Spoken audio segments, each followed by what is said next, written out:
As the Euros go on, the excitement just keeps increasing. We've witnessed a great set of quarterfinal fixtures with heavyweights locking horns, penalty shootouts going down to the wire, and upsets almost being caused. So, guys, welcome to the quarterfinal review of Euro 2020, given to you by the Fall 6. Today, we've got with us Aaron, Jai, and I'm your host, Akash. So, let's get right into it. The first quarterfinal game was Switzerland versus Spain. Switzerland had already caused an upset in the previous game against France, taking them right down to the penalties. And that's what they did this time, round two against Spain. Switzerland were reduced to 10 men in the 78th minute with Remo Freuler being sent off for a dangerous challenge. But Spain just couldn't seem to finish it off against a really spirited Switzerland side. And that lack of clinicality almost cost them if it wasn't for Unai Simon, who heroically stepped up and saved a few penalties. And a really interesting fact here that we've gotten is that in terms of big chances missed at Euro 2020, Morata and Moreno, the two strikers of the Spain national team, they topped the list on first and second.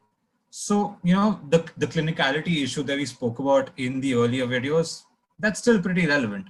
So, Jay, talking about this whole clinicality, do you think Spain should have finished it off earlier in the game? Yeah, as you said about the stats about big chances missed, that literally proves it. That when we saw Gerard Moreno in the game, he was just missing sitters, chances a lot. And I think, yeah, they could have finished it because the red card actually changed the momentum of the game. And Switzerland were forced to be on the back foot. So Spain had clear chances, but they didn't take them. Of course, Jan Sommer was great. I think Spain still lacked that final touch, and that they Unai Simon's brilliance did help them, but I think it'll be tough against an opponent like Italy. Certainly. I mean, we're talking about the clinicality. It's also important for us to talk about the brilliance of the goalkeepers against them. And Jan Sommer just put on an absolute clinic of a performance the other night. It's one of the best goalkeeping performances I've seen in major tournaments. Maybe Guillermo Ochoa's brilliance in one of the World Cups was probably as good, but Jan Sommer was just really brilliant. Talking about the Swiss players, another really big miss for Switzerland was their skipper, Granit Xhaka, who missed out on the game due to suspension. So, Aaron, how big of a miss was Granit Xhaka to the Swiss team in this game? I think it was a very big miss for them, especially after they reached the penalties, which I think after the 70th minute they wanted to, and they just kept defending. And yeah, talking about Jan Sommer, major help from him. They missed his mentality right at the penalties, and it was clearly visible. With I think they only scored one goal, so definitely Xhaka. If Xhaka was there, I think they would have gone through, especially after their win over France. I think Xhaka played a huge role in keeping their focus there and getting them through, scoring all five penalties against France. So huge miss Xhaka for them. So, Nian, even thinking about it, Dennis Zakaria was actually the replacement brought in for Xhaka, and it was his deflection that caused the own goal. So, it just fits all in. But, in such a big game, you need your skipper to be there. And especially when you're coming up against a talented midfield like that of Spain with Koke, Busquets, and Pedri, it's really difficult for you to miss your talismanic midfielder and, not perform as well. So maybe that is what caused Switzerland's downfall. But again, a really good performance. And, by the end of it, we really wanted to see them win. But hey, that's just football. On the day, anything can happen. So moving on to the second game, it was Belgium versus Italy, a really heavyweight versus heavyweight battle. And it didn't disappoint. It was a really exciting game, especially in the first half. Later on, Italy had to sit back, had to defend because Belgium, they had all hands on deck trying to attack as much as they could. But, one performance in this game really stood out to me. It was Jeremy Doku's. The teenager came into the team in place of Eden Hazard, and he completed 8 dribbles in the entire game, which was the most in a single Euro or World Cup game by a teenager ever. I mean, ever since the stats have been, they've been recorded. So it was just a phenomenal performance, just a treat and a delight to watch. So Jai, what were your views on Jeremy Doku's performance in this game? I think he certainly did what Eden Hazard does for Belgium. I mean, I don't see Hazard as a goal scorer for Belgium. He's the one which creates, dribbles, and seeps through, connects the defense and midfield with the attack. And I think Doku did it more than successfully. I think completing 8 dribbles and in such a high voltage match against the Italian defense is not a small talk. And yes, of course, the football market, be attentive. There's something big coming from the Belgium team as well. I think he certainly did replace Hazard successfully, but again, the lack of clinicality from Lukaku and then Italy haunting them, striking, Insigne striking wonders. I think Belgium just didn't have what Italy had. So I think Italy certainly deserved to go through as well. I completely agree. I mean, especially when you've got people like Lukaku and De Bruyne in your team, it's very surprising to see someone like a Doku be the most threatening player on the pitch for Belgium, and that resulted in the scoreline being 1-2 in favor of Italy, and you know in games like this that will punish you. But now that we're talking about attackers, also got to talk about a really resolute Italian defense. Uh, Bonucci and Chiellini on the night were just phenomenal. Just showed how much their experience is valuable in games like this. Spinazzola, again, a very good performance, but it was super sad to see him, get injured. And from what I've heard, it's an Achilles tendon injury. He might be missing out on 5 to 6 months of football. That's just very bad to see. Whatever team you're a part of, it's not a good sight. But keeping that aside, the Italian defense, with even Donnarumma included, they put on a really great performance. So, Aaron, on the night, how good was Italy's defense? I think along with the defenders, Donnarumma definitely had a big part to play in holding and keeping, not letting the goals go through. Bonucci and Chiellini definitely had an advantage, knowing how Lukaku plays since they play for the same league. Spinazzola at the back. Oh my God, that'll be a really, really sad loss to them going into the semi-finals. But for me right now, I think Italy are definitely favorites to win the tournament. Having the quality, the attackers, the defense, Bonucci, Chiellini, the two legends at the back, just too strong. Yeah, I mean, even Insigne, what a performance, what a goal by him in the first half. And, Italy seemed like a team that they're really here to win. They mean business. Aaron's voiced his predictions pretty clearly for the semi-final against Spain. But Jai, what do you think? Both these teams that are going to play in the semi-final, Spain and Italy, they've both seemed extremely dominant. Spain might be lacking the clinicality, but both are really good with the ball. They keep possession, and it's as intense a game as it can get. So, what are your predictions for the game? I think this game would be a game of defense. I mean, as you said, Spinazzola would be out for 5 to 6 months, and I wish him a speedy recovery. But Chiellini and Bonucci, as Aaron said, they just complement each other. I mean, if they're playing alone, they don't stand out that much. But when they play together, they're like a combination of a wall. That wall just stops anyone. You can put any attacker and they'll stop it together. So I think this game is going to be a game of defense, and Emerson will, I think, come in for Spinazzola, and I think Italy. Although I have been backing Spain, but I think Italy just have a very complete team, a very complete squad, a very complete attack, and I think they'll just take it away. I think it'll be 2-0 to Italy. Certainly, Aaron, what do you think? What's the scoreline going to look like? No, I don't think 2-0. I think Spain's definitely going to score. It's going to be a very tight game since the Euros still now. I think all the games have nobody has really got an easy win, especially except the England Ukraine game. So I think it's going to go into extra time, but 2-1 Italy. Interesting. I mean, I'd love to watch the game. It really seems more exciting of the two semifinals. I don't want to, seem harsh towards Denmark or England, but Italy and Spain, with the amount of talent that's on show, I'm just super excited for that game. Moving on to our third quarterfinal fixture, it was the Czech Republic versus Denmark. Czech lost the game 2-1-2. The Czech Republic, they became my favorite team over the course of this tournament. I just really loved the kind of the kind of players they had on the pitch, the mentality that they displayed. But sadly, on the day, Denmark were just way too good for them. A lot of it was because of the disappointing performance put in by the Czechs in the initial part of the game. The first half almost entirely belonged to Denmark, and two goals in the first half that set them up for the entire game. Denmark could sit back, defend in the second half if required, and that just proved to be too much for the Czechs to overturn. So Jay, do you feel that the first half disappointing performance put in by the Czech led to their eventual downfall after the 90? I think yes, I think that was a big reason because a team like Czech Republic, a 2-0 deficit in the first half without anything going into the second half is a bit of a big mountain to climb because they are no Switzerland who will make a comeback against France. I mean, they don't have a lot of quality players like Switzerland. So I think that was, I think, pretty much it when people understood that Denmark was just cleared. Even when Patrick Schick scored, I feel bad for that guy because he scored 5 goals. He's a joint top scorer.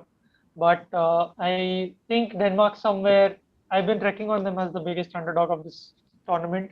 And I think they proved it to me. I think they just were better. They were clinical. Dahlberg coming in with a good goal as well. I think somewhere they deserved it. So yeah, I think Denmark, they're playing with real determination, especially after the unfortunate incident that happened to them in the first game. But even, you're talking about the Dahlberg goal. I discussed about Joachim Myler in the previous video, and he's continued to impress. That outfoot assist was just crazy. I mean, the presence of mind for him to do that, it was just brilliant. And I think he's going to be a real influential player in the upcoming games too. Talking about the Danish players, the midfield pivot of Højbjerg and Delaney, that seemed really, really lethal, and they were really impressive in this game against Czech Republic. So, Aaron, what do you feel about their performance? I think they've not just been, exceptional in this game, but I think they've both started all games till now for Denmark, and they have been crazy. Not only them, as you spoke about Myla on the left, even Larson on the right. Oh my God, how many chances has he created for them? So Delaney in the first half was everywhere for me. He was in attack, he was in defense, he was just everywhere, and he was rewarded with a goal for that.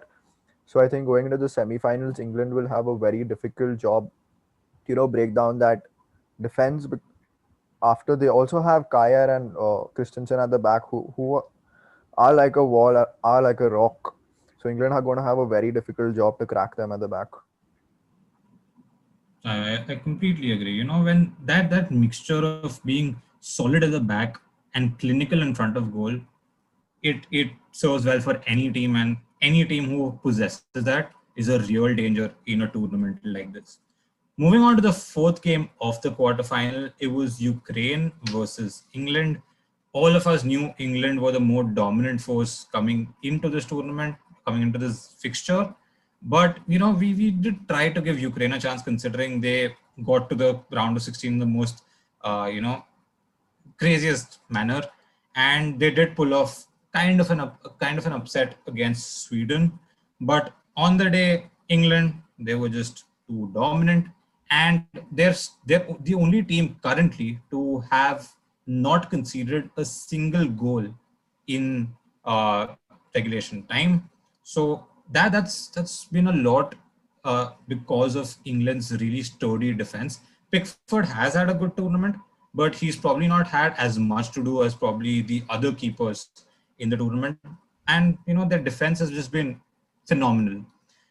Talking about defenders, talking about the English defenders, Luke Shaw at left back has been just phenomenal. I mean, he's put in an absolute shift in all games. He didn't start the first game, but other than that, he's just been too good in this tournament. He chipped in with 2 assists against Ukraine.